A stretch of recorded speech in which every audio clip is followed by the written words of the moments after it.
Hey everybody, I'm Macbigicekeys. Welcome to my video on Sin Slayers: The First Sin.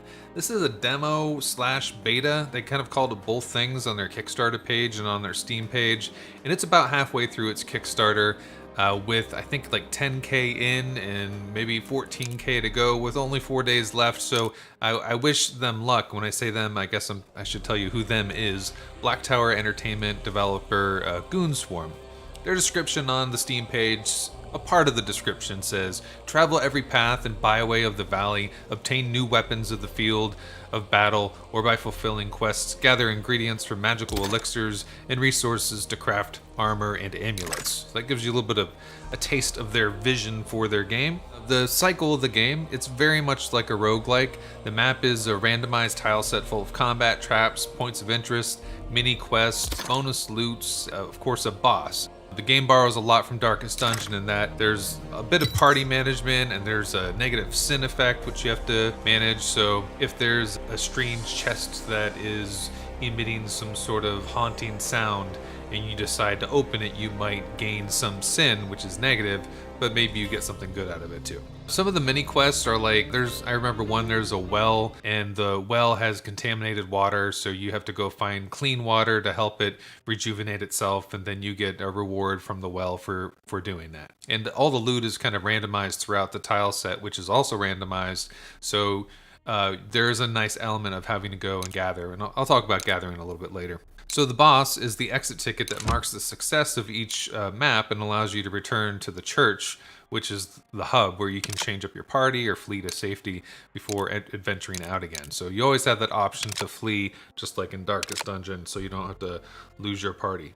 Combat presents like your typical turn-based system, each character able to use 2 action points per turn, allowing for special attacks through the use of rage, which accumulates as you take damage from your enemies. AI and the RNG are very generous, unlike Darkest Dungeon, at least unlike the original Darkest Dungeon. In the first realm of the map, the Forest of Gluttony, that doesn't mean that in the other realms, the other stages of the game, that the AI and the RNG are going to be as generous. The Forest of Gluttony is one of 6 stages of the first act, and the first act is called the Valley of the Fallen Sinners. The boss for each level is what's called a Sin Lord, and there are 3 Sin Lords, so I'm assuming there are at least 3 acts to the game. Even though I've been piddling around and I beat the first boss or Sin Lord, I've easily spent nearly, 3 hours in the first stage. The combat is very light and kind of clickable. Click through it and just do your little routine.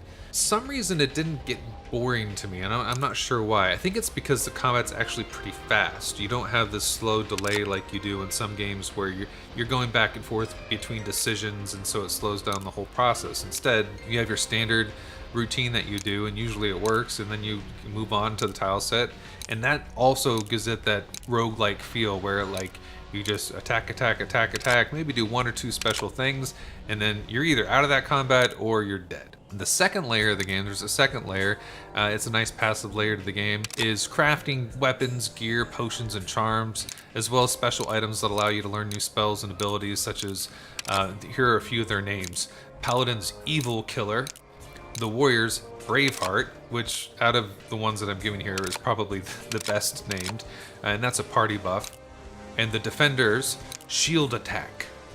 Number 1, the Defender, what a horrible name for a character. Why not just call him a tank? And then why not just call the shield attack a bash, the shield bash? It's a classic. All the abilities available to the party members are pretty standard fare, and all the party members that you can accumulate, at least in the demo and beta, were human.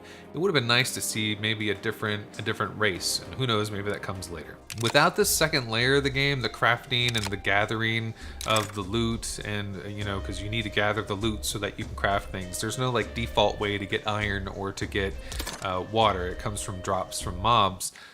Without that second layer and the randomized tile set each time you load up the first stage, I don't think I would have stayed with the game too long. And I think that's what's going to bring people to play games like this, is the randomization. Be warned that the narration at the start of the game is very hard to hear for native English speakers. Once upon a time, a noble warrior, a devoted servant of the king, straight from the path. I'd recommend just clicking through it. The world is basically going to hell. A bunch of heroes take refuge in a church being protected by a blind sage who needs our help, and that's all you really need to know. Aside from the narration and sometimes the blaring music and the warehouse sound effects, I had a lot of fun in this beta, and I wish Black Tower Entertainment good luck with their title. I'll be interested to maybe see this video later, maybe next year, and wonder what's going on with Sin Slayers the First Sin. Did they make it to the second sin? So go ahead and check it out. That's the end of this little game discovery. I'm Macbigicekeys. Comment if you like if you do, and as always, thanks for watching.